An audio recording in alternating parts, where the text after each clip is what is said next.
Hi, everybody. Hoping you can all hear me okay. Today is Saturday, May 17th, 2025. Welcome. I'm Jeffrey Morgan, and this is a talk I host twice a week to discuss my experiences on the path of soul transcendence. This offering is brought to you by the movement of spiritual inner awareness with the encouragement and support of my friend John Warden, who holds the mystical traveler consciousness, which is the spiritual consciousness that does the work that we're doing here today. If you're new to the call, the format is simple. We're going to start by calling ourselves forward into the light, which is calling our awareness forward into the light of God that's already present. And then we're going to chant three Anai hues. Hu is an ancient name for God, and Anai invokes a quality of empathy and compassion. And then I'm going to play a video clip from my teacher, John Roger, and then I'm going to do a reading from uh, Daria Das, or Sant Daria Sahib of Bihar, a lesser known saint that you may find familiar. Um, and then we can talk about whatever you would like. So, is my friend Ron Holnick on the call, ready to call on the light, or am I doing it?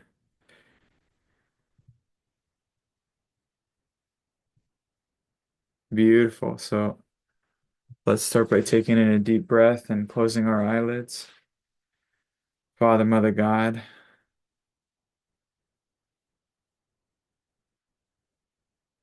we call ourselves at this time reaching into our higher selves, invoking the love, light, and sound of God, and asking for the light of the Holy Spirit and the light of the Christ to fill, surround, and protect this session. Everyone here, so that only that which is for the highest good will take place. We open ourselves to receive of the guidance, the healing, the blessings, the clearing of spirit, and we ask that any karma or negativity that can be lifted at this time, that it be taken into the highest realms of light and dispersed into the nothingness from which it came. We do this session in the presence and under the guidance of the mystical traveler consciousness, and we ask this consciousness to remove any doubts, fears, or any negativity that would stand in the way of what's been prepared for us. And we ask all of this for the highest good. At this time now, we pull our attention into the spiritual heart, knowing that we are souls having a human experience, knowing that we are spirit that experiences individually.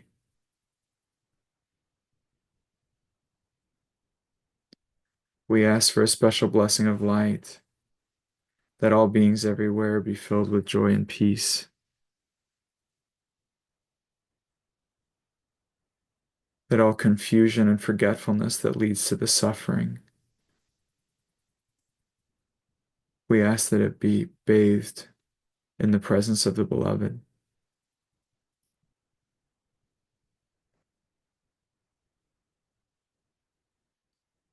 From this consciousness, Lord, we ask that you anoint every step of this journey, walking with us, lovingly holding us and guiding us to the heart of God.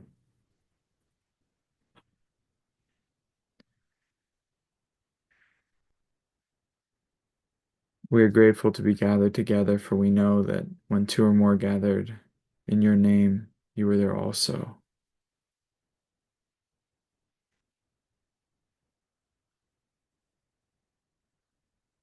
We dedicate once again every level, layer, and aspect of our being to the Christ manifestation, to the Christ that we are, to the beloved.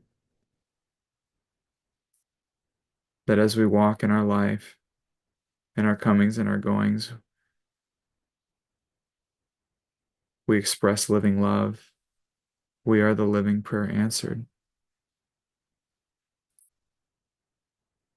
And we're always grateful to be of service, Lord, for We know of all the blessings that you bestow. The blessings already are. And we give thanks at this time because above all thy will is done. And so it is, Berush Beishan.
I want to show you a technique of the sound current. Sit so there's no pressure on you and you're comfortable. It's important to realize that you will not be disturbed by any sound you hear physically. You place your attention on the Tisra Til, or the seat of the soul, but it's sort of like in the very center of the head. We're going to be listening to the audible stream, the sound current. And to do this, we are going to connect up to it by just chanting the sound current tone. And then after we've chanted it, we sit and listen. We'll just start a rolling sound of Hu. That's spelled H-U, and we say Hu. I would suggest that probably you chant from anywhere from 5 to 15 minutes. And then listen for around 30 minutes. And when you start listening, then you can have some transcendental experiences. If you experience nothing, that will be your way of saying you didn't know what was going on. That's fine. What we're doing is, when God talks to us, this is like our way of talking back and getting caught up on this sound current.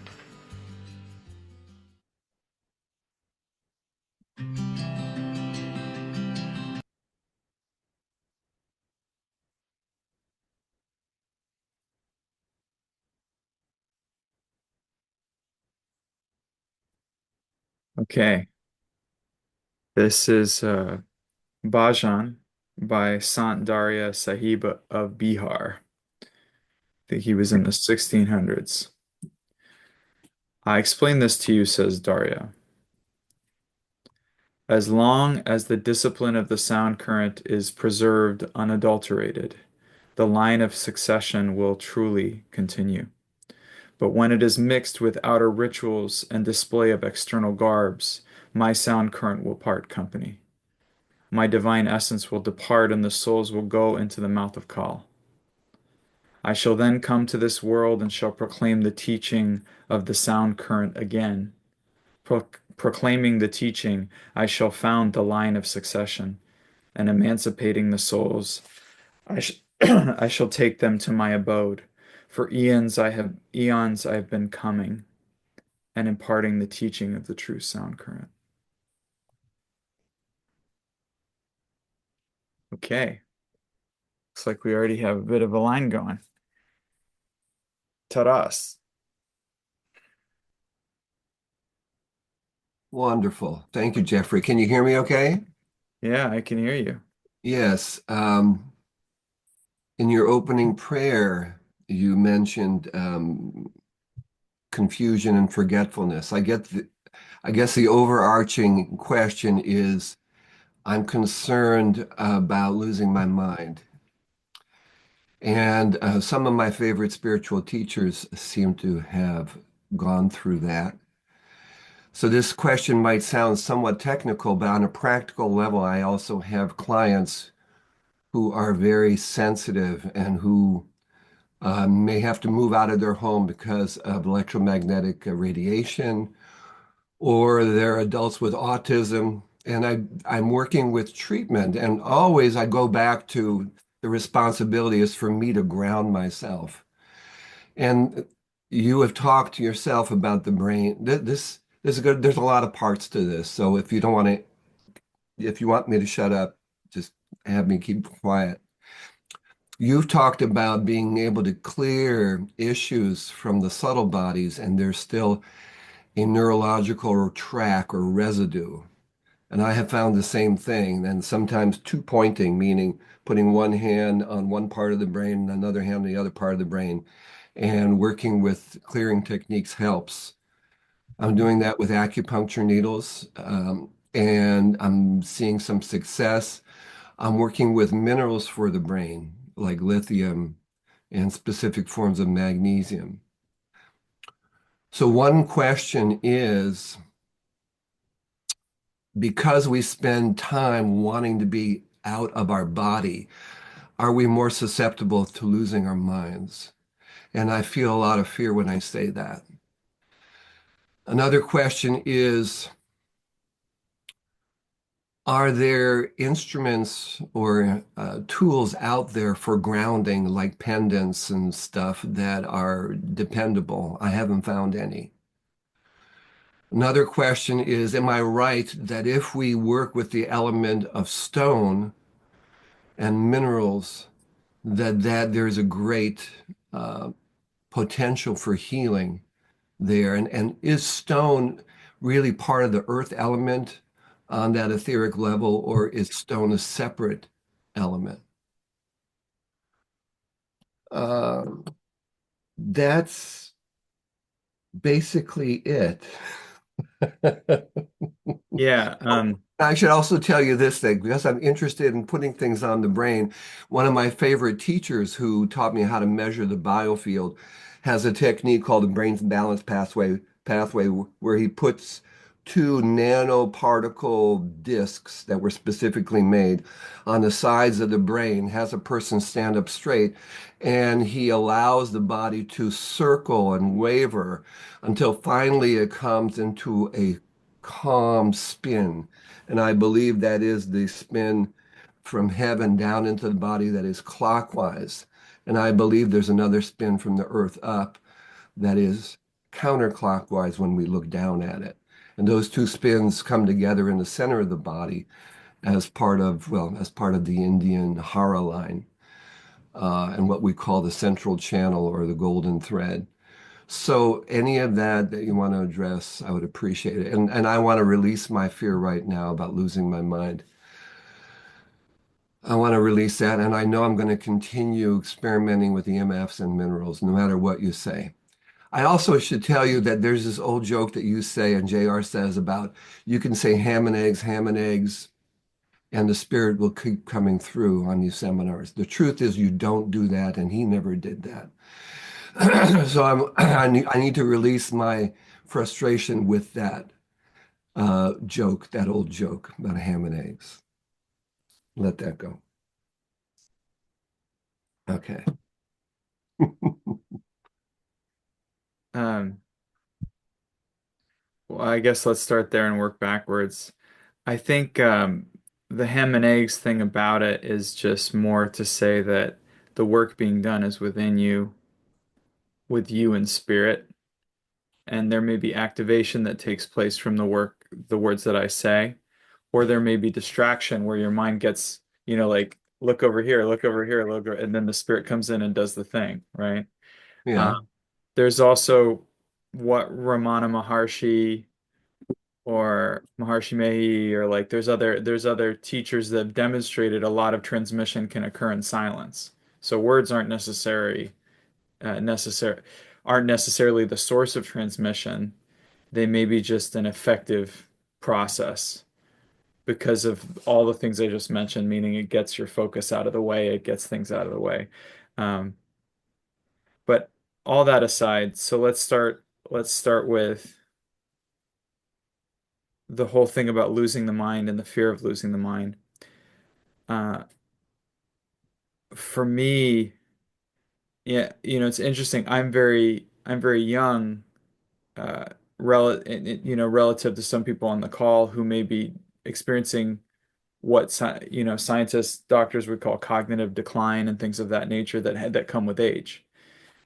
And there are things that you can do that slow the process. There's a lot of good research on things like creatine and the importance of sleep and strength training and all of that as far as the brain preservation modality that exists. The tricky part in spirituality is um, from a bio and I have more data on this than I had before because I've made myself a guinea pig for all the gadgets. Like I have a continuous glucose monitor on right now just to see how I respond to food. And so I've gone like full nerd. I mean, I have a bottle that tells me how many ounces of water I drink and uses uh, therapeutic UV to kill bugs in it, you know. It's like so I'm just trying a bunch of stuff out so I can tell you, like, there's no rhyme or reason why I won't be able to hold thoughts in my head. But sometimes from the meditative state and from the spiritual work that I do, there'll be an emptiness of the consciousness. And in many situations, I've come into okay, I've got to do a presentation at work, or I have a client who's come to me and they're bringing some heavy stuff and they're asking me all these questions that I have no idea. It's like, why do you think I can solve your money problems? And why do you think I can solve, it's like it's crazy stuff. And you're like, why go to a financial planner, go to a doctor, go to an acupuncturist, go to it's like, why are you coming to me for that? And so there's always this I don't know moment and inevitably, and that includes on these talks. It's like a lot of the times, like people ask me something, I just go, "Why are you asking me? I don't know." You know, like, but then the information and the action comes forward from a source that I don't really, I just know that it's very loving and that it's the loving itself that speaks. What I've found consistently is there seems to be some kind of a law of the universe that says that if I go out into the world through a pure consciousness of service, meaning I'm not in it for my own ego glorification, I'm not in it for my own whatever, I'm really in it to be of greatest service to the soul in front of me, that I will attract the people who need exactly what I have to give. And if I attract somebody who needs more than I have to give, what I found is that spirit seems to provide a capacity that I didn't know I had. The price that I've had to be willing to pay to access that. And I'm not like tooting my own horn. People tell me they get some ridiculous kind of results from some of the work that's going on, but it ain't me doing it. It's spirit doing it. The price I had to be willing to pay is the discomfort of being blank a lot and forgetting details. I mean, I don't remember a thing from these calls. And the more that I surrender meanness or individuation, memory as a pattern, even on a physiological level, seems to be like a hub and spoke model held together by this one unit called I am. So if you lose the I am, all these different branches of story and narrative, and there's such amazing research. I mean, starting really in like, I mean, there was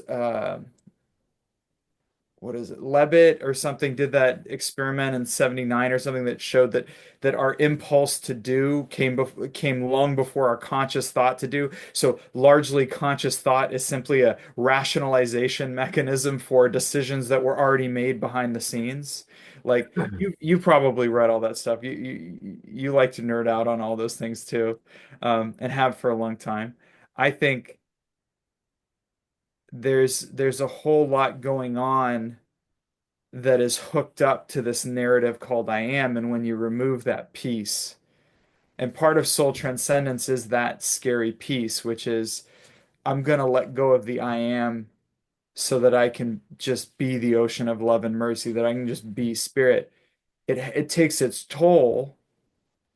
It takes its toll, and I guess in a literal sense, because more and more of the you that you may love on the ego level seems to be drifting away or undoing itself as you move into that spiritual process. So, from the intellectual perspective, if you're very intellectually referent, you'll feel like you're falling apart. You'll feel like your life's coming apart and you're losing your capacity to do the most valuable and important thing that you do. But the punchline that I found is you get a greater capacity available to you because now that I am that you think you are is out of the way, and this other thing can come in and do its work in a more direct way. That's a little bit more challenging when you're relied on, in a sense, as a scientific or more academic expert in specific healing modalities, and they're looking for a kind of intellectualism. What I've seen people do when they're starting to do more of the way out work, because that's just what's coming forward, is they make sure their paperwork aligns with the physical level, meaning it's like they're filling out an adjustment form or they're filling out a something that says I adjusted C7T1, I did this, I moved this organ around, I did that. But then whatever happens in the session is people just know. It's like there's no, you don't record it, it's unadulterated, it's going to go where it's going to go. And ultimately, if it gets a result, do they really care? Do they really care if it makes sense or has all of the books behind it and the whole thing? So, and my experience is, yeah, one of the, let's say, professional hazards of really working in higher octaves or frequencies of spirit is that you start to lose some of those memory capacities that from the external level they'll say, oh, it's cognitive decline, the person's lost the, but actually it's more like it's not that you're losing memory, it's that you're losing a key component of the narrative. Because if you're losing that I am, that ego piece in the story, a lot of the things that are interconnected to that kind of go away. Or it just doesn't, it's missing a piece in the thread, so you can't carry it to its end. What I've had to do in that, because I still have to like go out and do my job and all that kind of stuff, is number one, I create external systems that support me in organizing information. So, like, for example, I got really good at using the program Notion, or really good at taking notes and having a system of productivity. So that's called me just cooperating with the physical because I knew that there are literally times when the spirit will come in so strong, even when I'm in a meeting with my boss, that I can't actually hold a thought in my head. I don't know if you know what that feels like. You probably do, but it like just won't. It won't. Stuff doesn't stick. It's like I'm going. Well, our financial state is. Well, it just dissipates as soon as it's there. It's like you're trying to hold sand. You're trying to like hold the water in your hand, and it keeps falling away. The mind again freaks out about that, but it's almost like if that's the price that I have to pay to have a more direct experience of my own divinity and the divinity that's expressing through me, then I would gladly pay that price. But I think that if you talk about the fear that's going on, it's almost like to free yourself from that, you'd have to go back into the judgments that you made of not that. Because you have this idea of who you think you are and this idea of the standards you need to meet, and those standards are exacting. It's like a high pressure, it's like a pressure cooker inside of you, and a perfectionism about the quality of information you get, the quality of thought that you put into things, that everything has to be up to that standard. And that pressure cooker exists because of all the things you don't want to be. I don't want to be a person who gives bad information. I don't want to be responsible for somebody hurting themselves. I don't want, you go through all those lists, and those are the very same beings inside of you that you need to love and accept and embrace and make okay. Because you know, one big one for me is I had fear of like, I don't want to be one of these people that leads people astray and is declared a heretic and MSIA. It's just not worth it to me. I mean, this is even going back to when I was first clearing with people. I was like, I'm not going to clear with people. I'm just going to keep my head down and chant my tone. And I was pressured by the world and people asking like, well, can you work with me? And can you work with me? And it became over and over and over that it's like I couldn't ignore it. So at a certain point, it's like I kept, and people who were close to me at the time, they know I was real stubborn about doing it. And so it's like, and it comes back to that seminar from JR, right? Nuclear radiation from ground zero. Are you willing to pay the price? In any decision that you make, that's the question. And so the price I had to be willing to pay was, I may say something on this call that I get a phone call from somebody, to say, hey, you're so far off.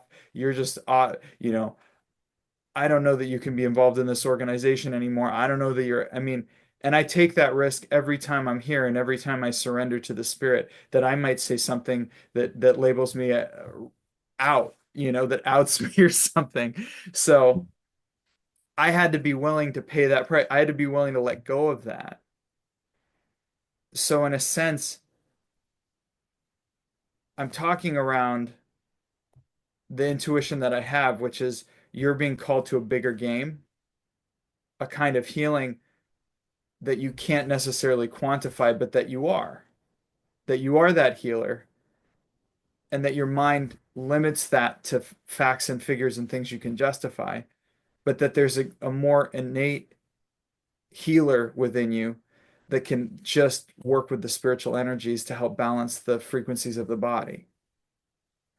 And we've had conversations over email, things about that, what you're starting to bring in with the as above, so below, and starting to tune the centers of the body to the higher frequency, that's really deep stuff. That's really tough to measure at times, but it's really deep stuff. So it's for me, it's like as you start to go into that, it's identifying all those people that you're afraid of becoming because the fear is like, I don't want to be that person. I don't want to be that person. Figure out all those that people and then just go, I forgive myself for judging that person inside of me because you are all those people. You're everybody you've ever judged is inside of you anyway, because all relationships are inside of you. So forgive myself for judging that one inside of me. I forgive myself for getting that inside of me is divine. I'm so grateful for that one inside of me. I give that one inside of me to the Christ and I go free. You just start really integrating and saying, yeah, I'm a quack. That's what I am. I'm a total quack. I sell quackery. I'm a snake oil salesman. You just embrace all of it. You start to the point where you're laughing about it and it's just totally okay.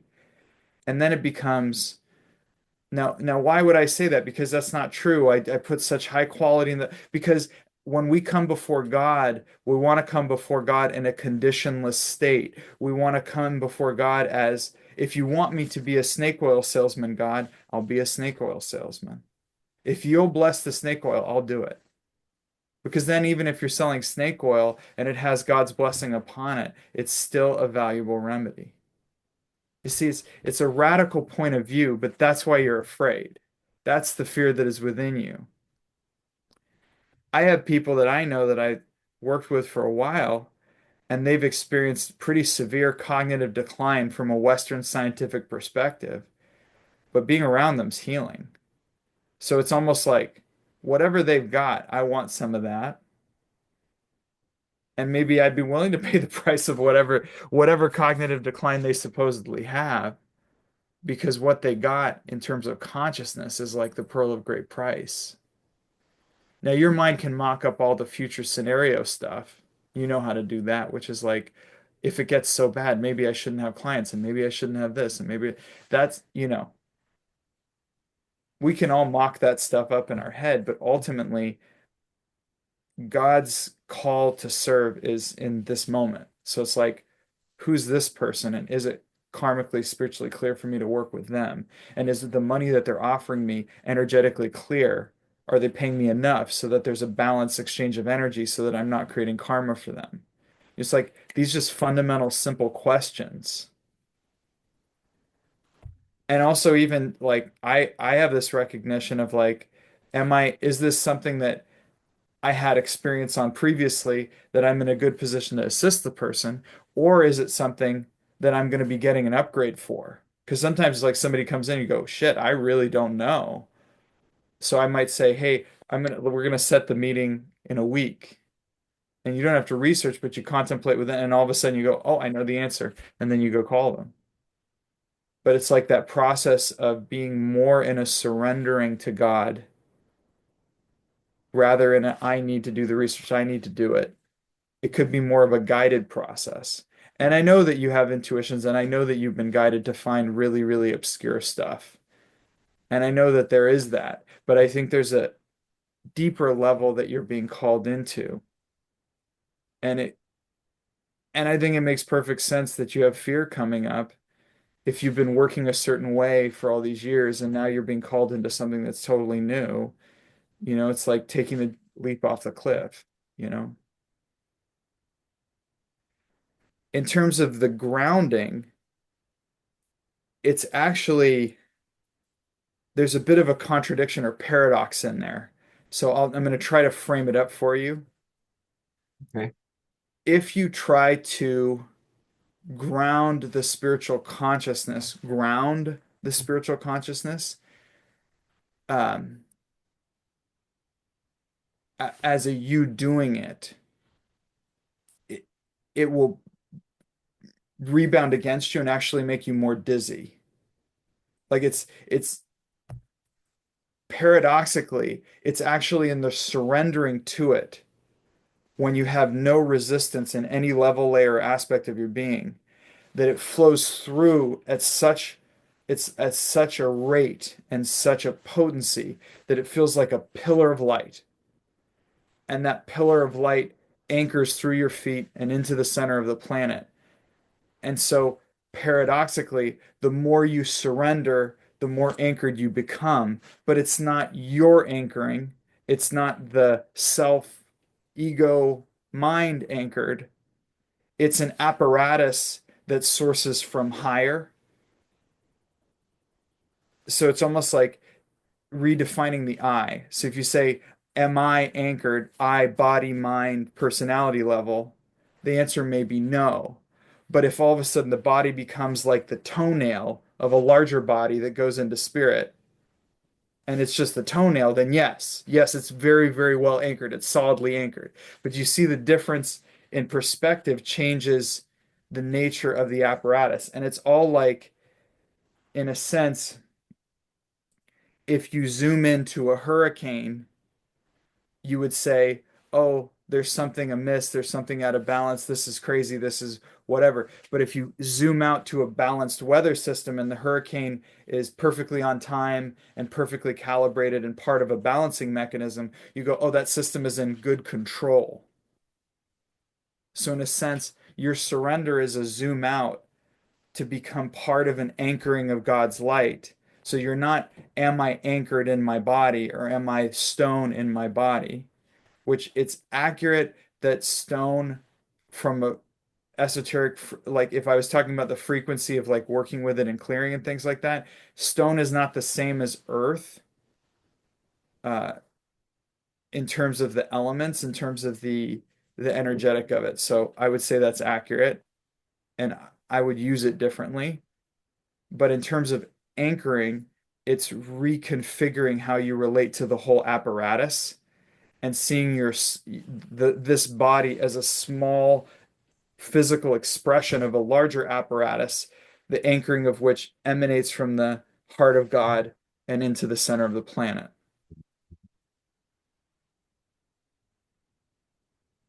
And then you let go of the need to control that, and then it becomes very binary and very simple.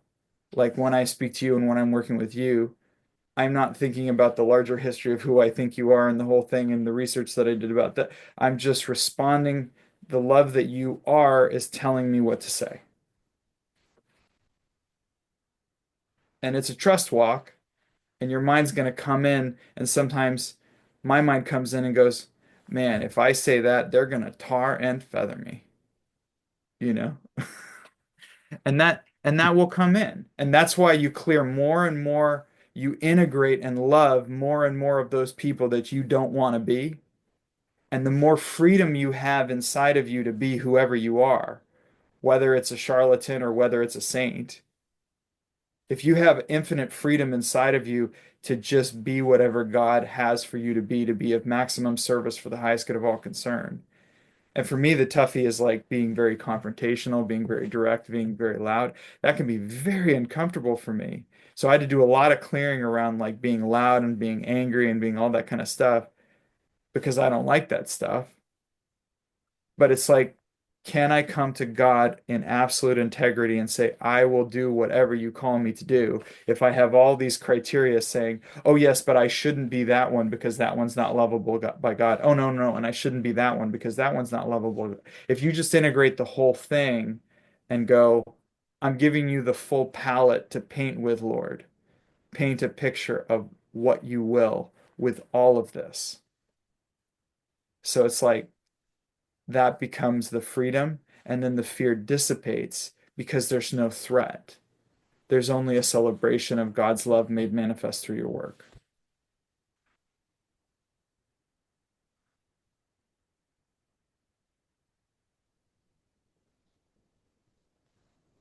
I think that's what I got. Thank you. Thank you.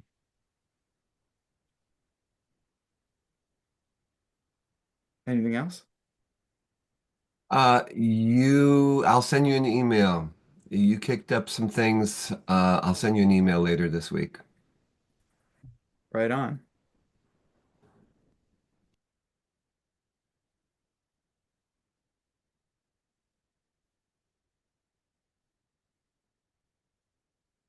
Richard, Good morning. Could you talk about the Melchizedek priesthood?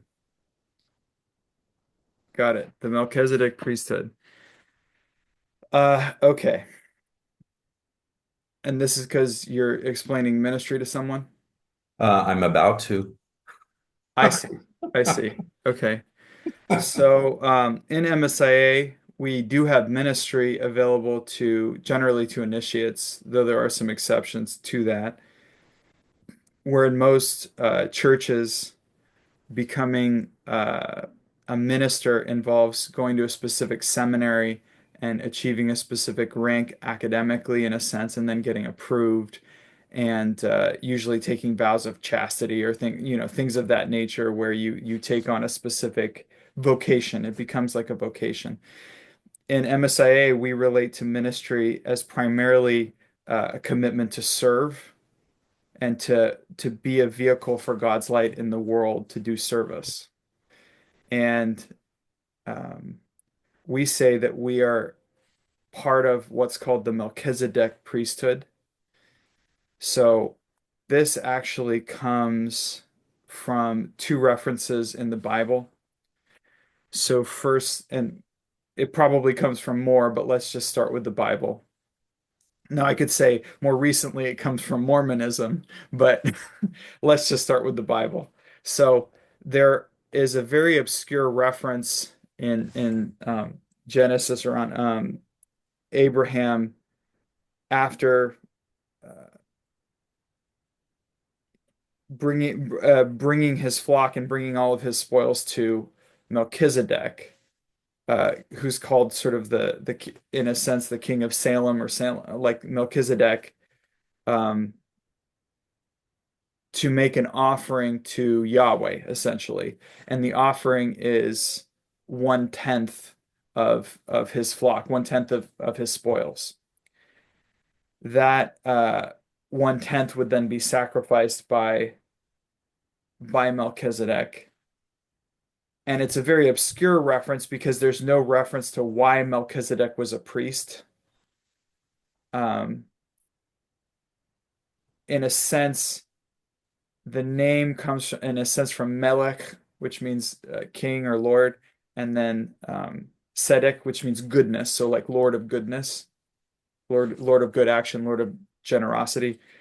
Um, so Melchizedek was this priest that even Abraham, the founder of all Judaism and in the line of what we do, very important figure. Even he had to make this offering. Incidentally, that offering is also the basis of what we call tithing, where it's a spiritual law that the source of your spiritual teachings, you would give 1/10 of your spoils. And that's kind of a balance of that exchange. Melchizedek, uh, notably in the Bible, was uh, a priest, but was never given justification for what he does. So if you talk to the rabbis about why was he a priest or what makes Melchizedek different, so the Cohens and the Levies are in a sense part of what you would call. So the Levies were city dwellers, the Cohens lived in the temple. The Cohens were the priests, the Levies were temple workers, and the Cohens, you would have the Cohen, which was the high priest, who would be the only one who could enter the Holy of Holies.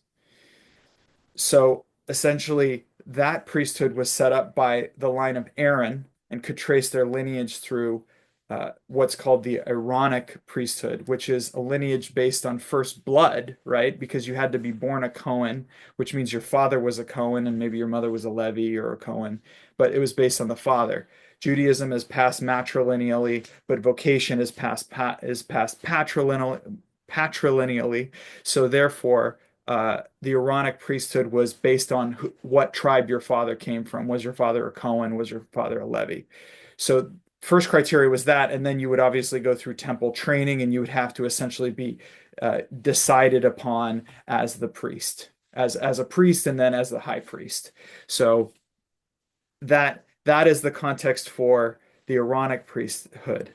By contrast, and why it's very significant to focus on Melchizedek as somebody who has zero credentials to basically run a temple to Yahweh, which they actually archaeologists think they found because they found like kind of fit the bill in turn, including Yahwists would usually worship Yahweh in the form of a boulder. They wouldn't have any form because they were the first religion that really wasn't into any kind of idolatry. They were like, this is a formless absolute God. So they would just do a rock. So it's like, what do I point at?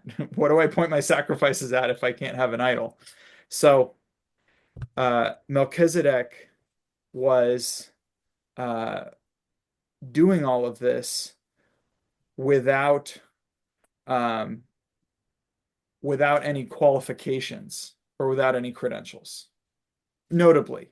Whereas every other priest in the Bible is like you've got uh, all the stuff going, the bloodline and the education, and somebody said that, you see what I'm saying? So Melchizedek was doing this, and in a sense, it's like he had the audacity to do it. Now, the audacity to do it because he was in the line of the Christ or the traveler or things like that, sure. But from the external world perspective, he didn't have the credibility or the cachet to do it. What he did have was a complete submission and willingness to serve God. So what the rabbis teach is that it is by his complete willingness and submission to God that he is given the authority. So in a sense, the willingness to serve gives the authority to serve. His complete submission to God, his willingness to act in that role, blessed him and made him that sacred being. So if you look at later writings, so notably, I think it's in Hebrews, there was an entire letter dedicated to kind of justifying, because in the messianic literature, now you could trace a lot of the messianic predictions, or at least the timing of it, and why people saw Jesus as the Mashiach in the Jewish sense of the word.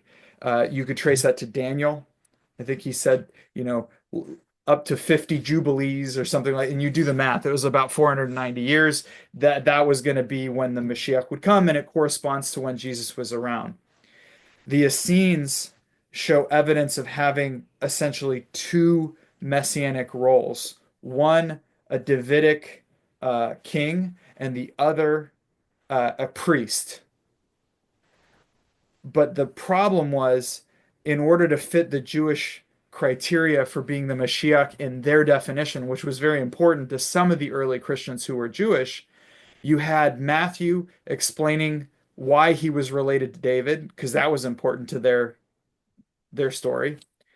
And then you had um, the priest side because the Mashiach was supposed to be, in a sense, both a priest and related to David. But the problem was he didn't show any indication of being born to a Cohen family, or that Joseph was a Cohen. And frankly, if he was immaculately conceived, like, he technically wouldn't have been a Cohen or a Levi. Um, so you have a bit of a problem there. So in Hebrews they write he will be a priest forever in the order of Melchizedek, right? That line essentially becomes critical because you say, oh, got it. He's not one of these Aaronic priests that are corrupt, that just basically do it based on blood and not by, and actually, notably, there have been numerous travelers throughout history that have written specifically that the traveler consciousness is not passed. It can be passed from father to son or from mother to daughter, or like it can be passed that way, but that blood itself is not sufficient. So simply being born a priest doesn't mean you actually have the energy of it. And in fact, there was there is a consciousness of authentic priesthood that emanates from Moses called smicha, that was passed by the laying on of hands, and that line was supposedly broken. So it's not by blood, but by actually laying on of hands that energy is passed. So that's a side note. But the fact that Jesus was a priest forever in the order of Melchizedek is essentially referencing a priesthood that is not based upon bloodline, but is based upon taking on a mantle of service and going out into the world and serving, regardless of any criteria we would place, but would serve in that regardlessness that Melchizedek served in. That line of energy is very, very ancient.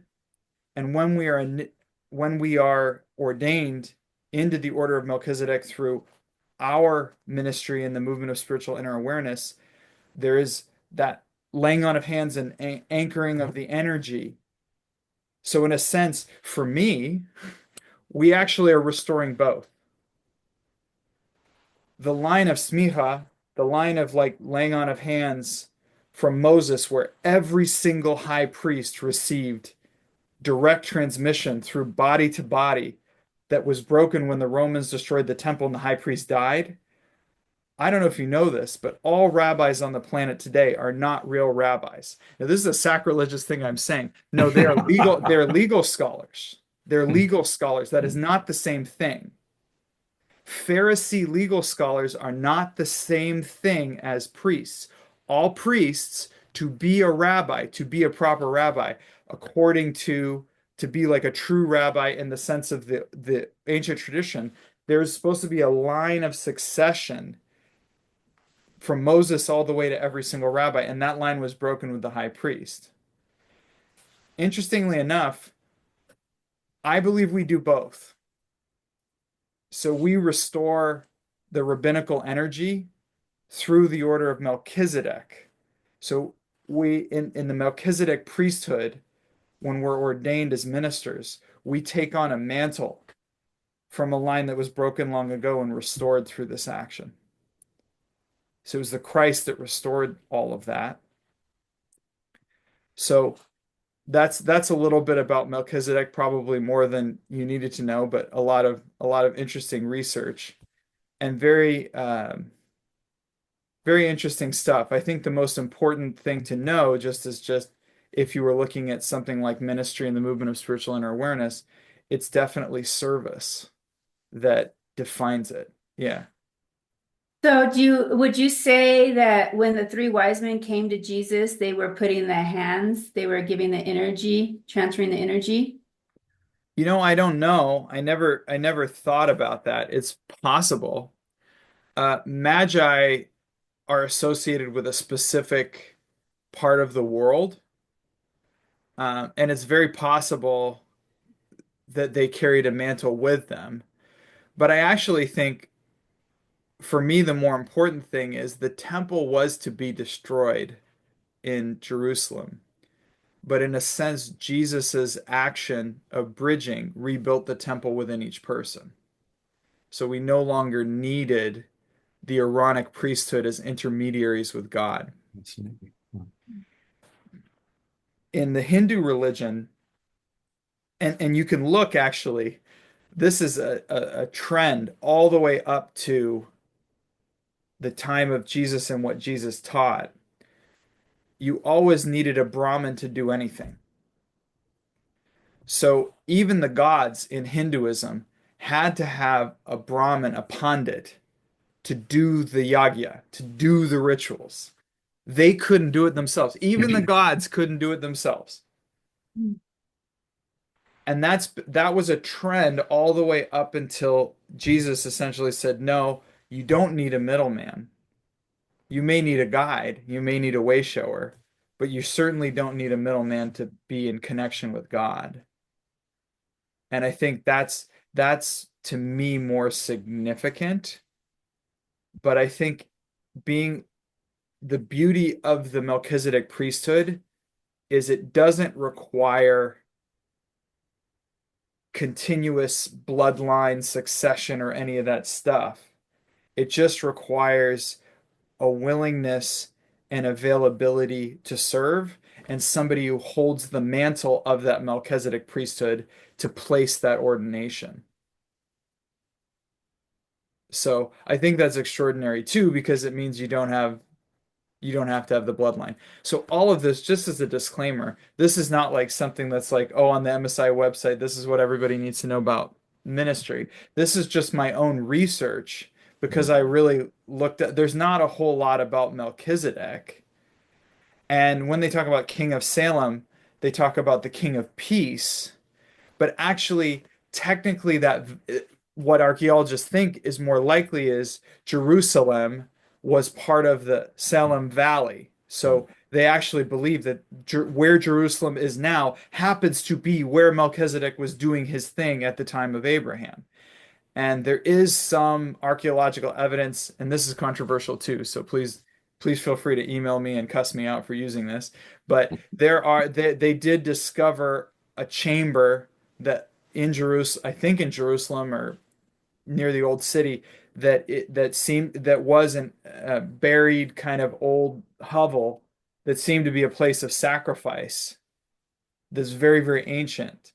Now, I don't know if it carbon dates to when Melchizedek was supposed to be doing his thing, but the point is, there is definite indication that there was a person who was there doing that at the time of Abraham that would have received sacrifice, that would have received a donation of part of a flock in order to be sacrificed to Yahweh. So, yeah. So anyway, so in terms of ministry and the movement of spiritual inner awareness, if anybody on the call is not a minister and considering it, it's like, for me personally, it's plugging into an incredible source of energy to serve.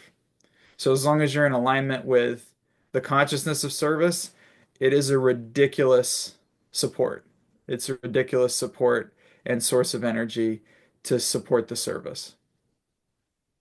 But it's God's energy. It's like as soon as you go, okay, it's my service, I do it in me ego, then it tends to block up on you. But if you say all service is God's service and I'm available, Lord, to serve in whatever way you dictate, then it becomes very smooth, like butter.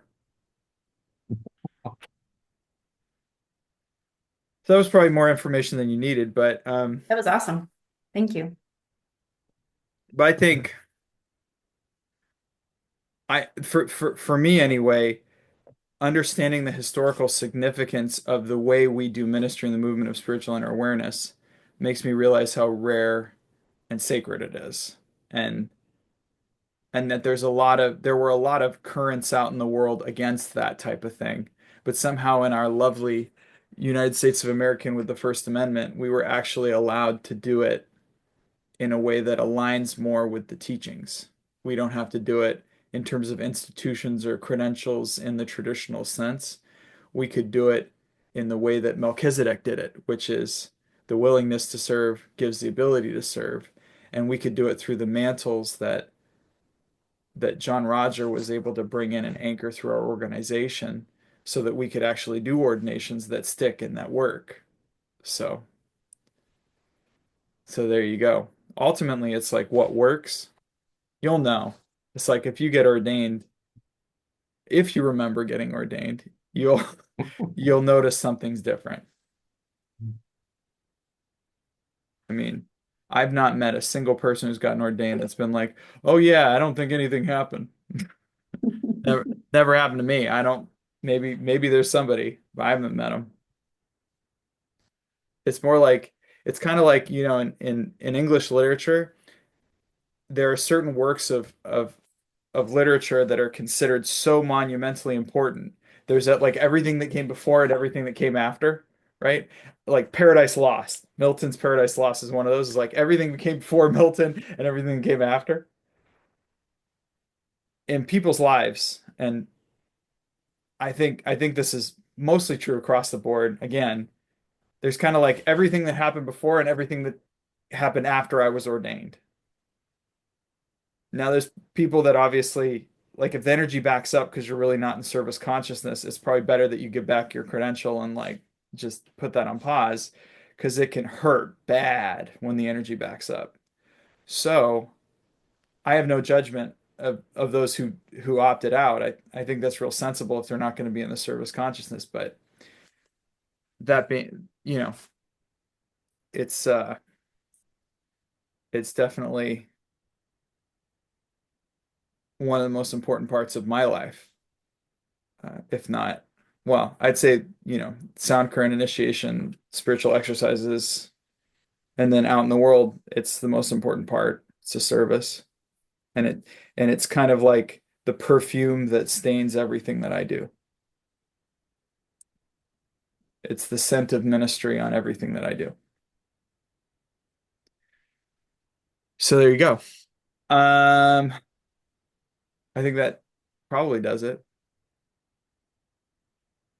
And feel free to look up what I said. I probably misquoted something or did something, so please do your own research. But I think it's important. I don't think there's. I'll say this, and for those who have been through ordinations, I don't think any single second of the ordination process is accidental. I think everything is geared to restore something very, very ancient that goes back even before the Bible that is um, precious and that hadn't been back on the planet for a while, in my experience. So thank you, John Roger. Okay, Thank you, Jeff. okay. Is that Mavi? I think we might have time for you, and then I got a jet.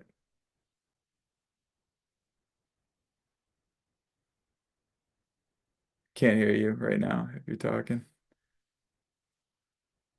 I still can't hear you. Okay. I am Mavi Junior, not a lot junior anymore because I'm 60 years old, but I guess you know my mom. Um, Beforehand, thank you so much. I've been just like overwhelmed or delighted. I can't find the word for describing what you just said. Um, I hear everything comes out of God. Everything is forgiven beforehand. Even if I understood well, evil and goodness are the same thing, are part of God. But then I I get caught in my mind, or I stumble with the idea of, then what's the point of doing goodness if I'm Yeah, so in karma, yeah, I see where the confusion is. Uh-huh. Um, it's all about perspective, right? Uh-huh. It's like if I said to you time and space are illusions. And then it's like, great, we'll go walk in the middle of a busy street without a crosswalk and tell me that time space are illusions. Right. In the context of this reality, evil most definitely does exist. Evil exists just as any polarities exist because polarities are part of what this lower creation is doing. So within the context of this simulated reality, this illusion, this dream, evil absolutely does exist. But when you enter God consciousness or even soul awareness, or you get beyond that level of perspective or perception, then you see that all of it is God. And I also want to distinguish between that which we hold within us and that which we do physically or behaviorally. Okay. I do not have to think that hate is wrong in order to support loving. I don't have to I don't have to condemn war as cursed by God in order to advocate for peace. You see? Inside of me, I can have space for all of God's creation because it's all in there anyway, right? And I can say all of that is loved.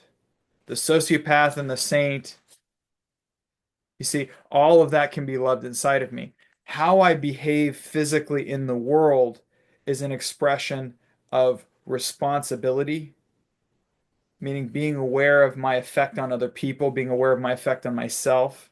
It's responsibility. And in living in an ecologically clean way, not necessarily in the environmental sense, but in the spiritual sense. Mhm. It's called very simple things. My preference is to leave places better than I found them. Like Mhm. if you just live by that, you probably handle a lot of your problems. If I just leave every place better than I found it, then I'm probably in a good spot. And it's those ground rules and guidelines, right? Don't hurt yourself and don't hurt others. Take care of yourself so you can help take care of others. Use everything for your upliftment, growth, and learning. Now, does that mean everything that you experience is intended for your upliftment, growth, and learning? Not necessarily. Sometimes it's intended for you to complete the karma. But the attitude that supports the Christ action within you is having a learning mentality because the Christ offers a form of grace through learning. You learn the lesson, you get the information and you integrate it so you don't have to have the physical or experiential lesson. That can be the grace of the action. So there is a freedom of choice that we don't just have to be pulled into the inertias of our karma, that through the Christ we do have choice. We do have some degree of agency. But at the same time, to think that karma itself exists so that we can learn a lesson or improve something, the soul is here to gain experience.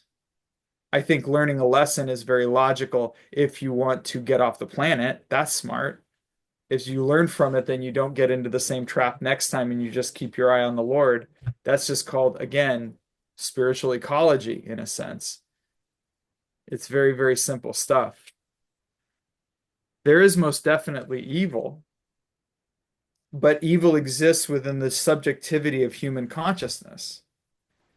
Evil exists when you declare that there is evil. You're talking about labels at that point.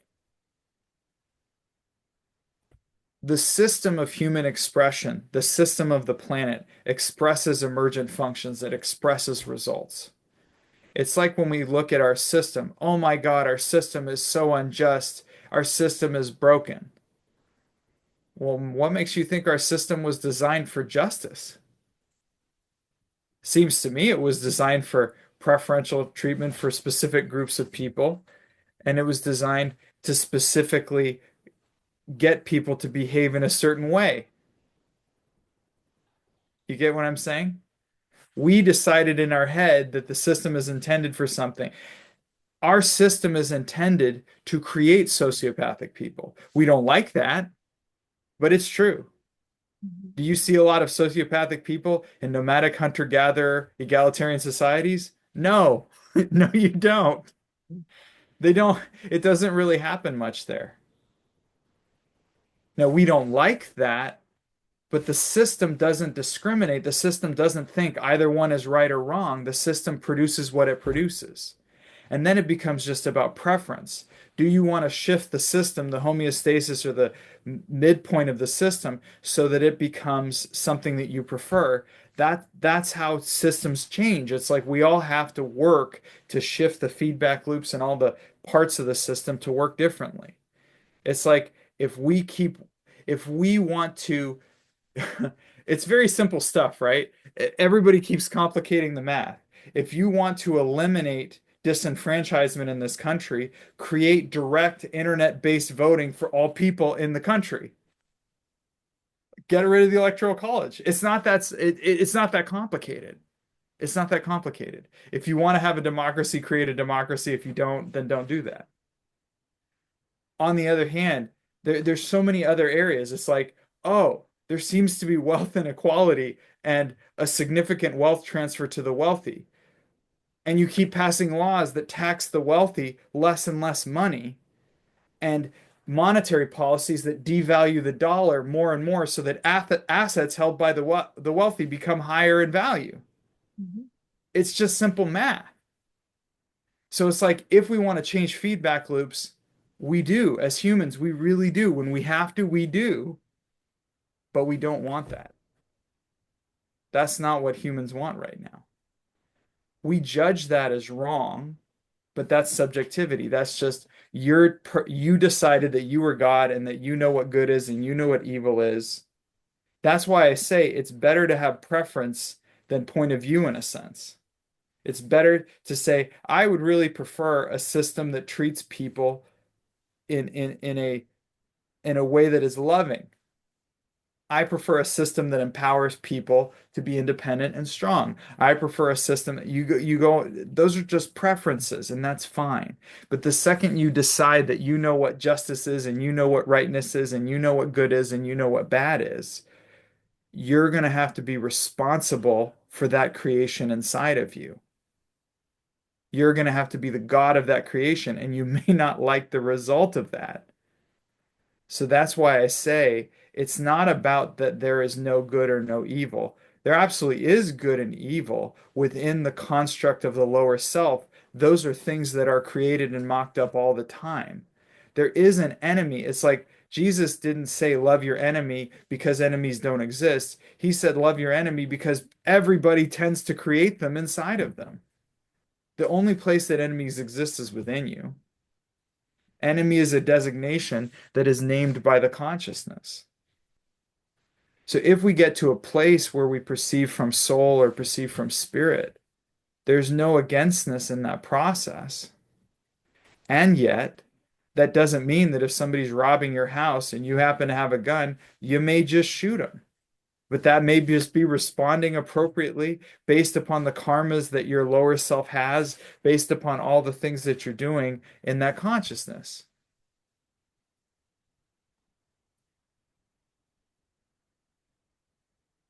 Does that clarify things a little bit for you? Yeah, I've been getting to a point saying to myself, there's no merit. Is that correct in English?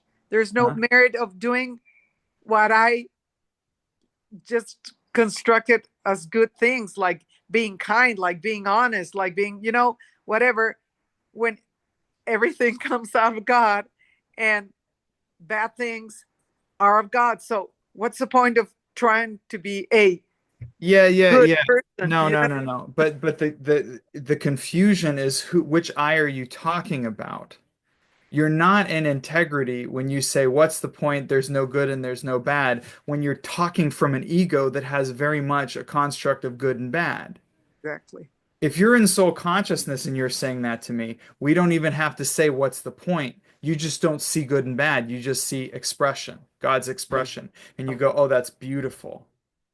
If you're down here, there's no point in you saying time and space don't exist. It's just an illusion. That's just mental masturbation. Perfect. Like you're not, no, like honestly, people down here talking about the oneness of God and me trying to use words to describe that to you. I mean, that and $5 might get you a cup of coffee. Unless you go to that hipster coffee place, then you probably need $8. My point is, it's just constructs. Mm-hmm. We don't know what oneness is in the lower self. We don't know how to do that. We don't know what that is. We relate conceptually to oneness down here. We relate to multiplicity authentically down here. In soul consciousness, we relate to oneness authentically, and we relate to multiplicity as a simulation or an illusion. You see? Now, the real paradox is that they're both happening at the same time. You're already in soul consciousness. You're just placing your focus. It's like being salt concentration in the ocean. One salt concentration here versus salt concentration here. Is it not the same ocean? It's the concentration of your awareness is placed down here so you can experience multiplicity. You can experience God's creation. And then when you place the concentration in soul consciousness and beyond, you see only oneness. Okay. Okay. Yeah. So Yeah. you don't need to worry about that. That's what I'm trying to tell people. If you're trying to extrapolate out and create a construct and a metaphysic and a good and a bad and what is good and bad and all these definitions, you're complicating your life. Who's in front of you? Where's the divine in them? How do you love that one? How do you serve that one? Yeah. Yeah. Yeah. So the judgment I'm placing in something that is bad from my human small consciousness point of view, the greatest the opportunity to see God behind that. Or Yeah. as that. I mean, I look, and I don't think it's the more useful inquiry is what is the part of me that sees bad? Mm-hmm. Because that's the part that you get to work with and heal through the Christ. Mm-hmm. We try to solve external problems. We try to solve internal problems externally. We try to solve for bad through what we see in the world. When really the suffering comes from within, it's the part of you that forgot that it's all divine. It's the part of you that forgot that it's God and that it's loving. That forgetfulness is part of ego consciousness. It's just part of having an ego and navigating and working down here. It's just part of it. It's not bad, it's not good, it's not right, it's not wrong. It's just part of the deal. It's That's why I say shift the perspective and instead of trying to enter the equation and solve for right and solve for wrong, instead you just be the healing presence that you are as God's loving made manifest. And then you work with the parts of you that are deciding things are bad and good. And the more you clear and the more you remember yourself to the body of Christ, the more you just see the Christ. It doesn't mean that you don't see evil. It means that you see evil and you also know that God's got it. You also see the beauty of it. You also see loving underneath it all. You perceive the simultaneity of it. But down here, make no mistake, there is a thing called evil. It just depends how you define it. And that people relate to it as very real as like this table. Mm-hmm. It's a spiritual bypass in a sense to start going, oh, but time and space is an illusion, and good and evil is an illusion, and all the illusion. I don't see that as, you know, I think what's more powerful is to acknowledge that you see evil or acknowledge that you see all the ugliness in the world and that you find a way to love it as God loves it anyway. So you acknowledge that the lower self relates to it as evil, but you flip that disdain, that againstness, and go, I love you. I pray for you that you will find the heart of God once more, beloved.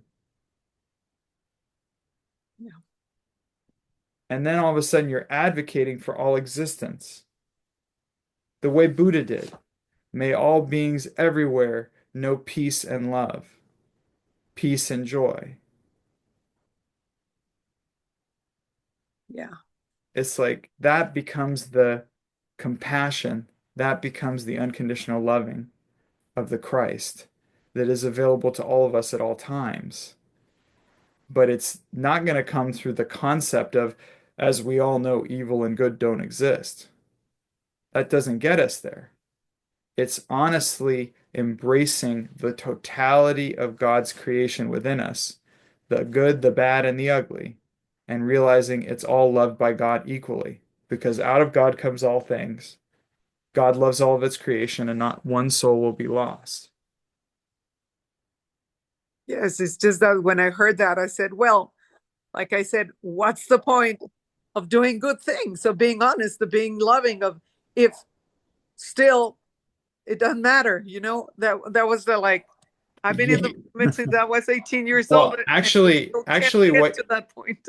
and what you're asking is what's the point of doing loving, doing kindness, doing, you're talking about behavior.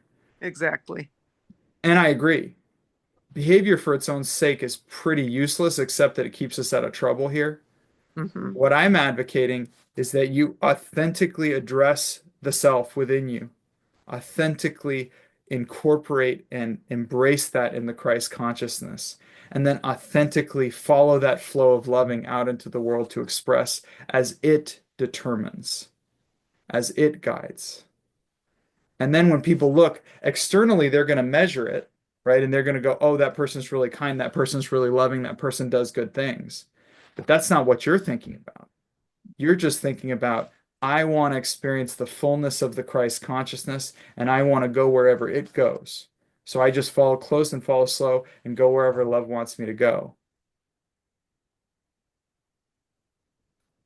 Starts to make sense?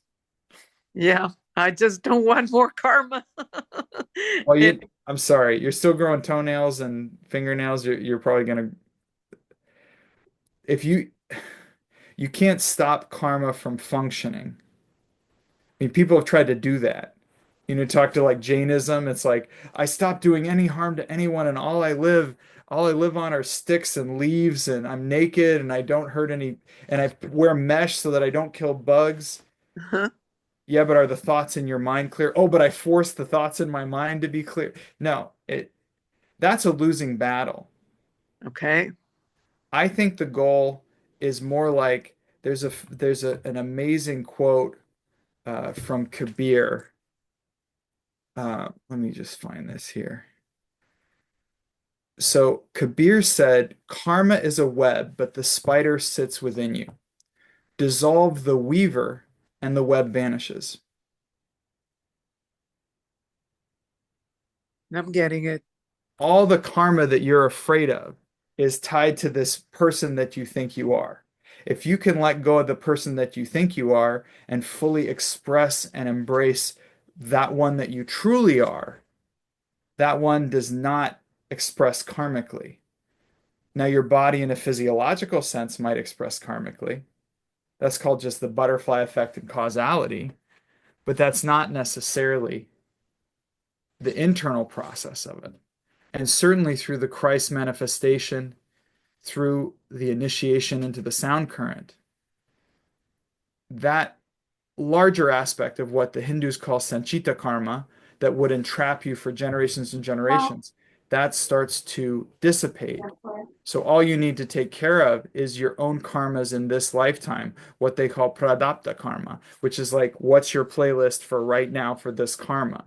So you're going to still get that instant karma, and you're still going to get that, I did that thing when I was a teenager and I eat shit a little bit later. That's still going to happen. So you don't have to be afraid about that. And you're still going to have to clear up stuff that you did in the past life that's now expressing through this life. But none of that necessarily has to decide whether or has to determine that you're like somehow bound. I mean, the whole grace of the Christ and the mystical traveler is freeing you from that larger web. You just got to walk through this life and take one step at a time, you know? So freaking yourself out about karma is kind of a lost cause because you're in a karmic soup. That's how this whole world functions. You know, karma just means action.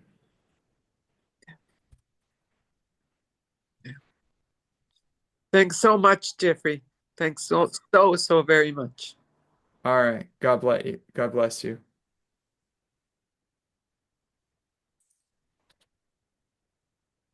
All right, everyone. Thank you. We went a little late. God bless you. I love you. Peace be still. The blessings already are.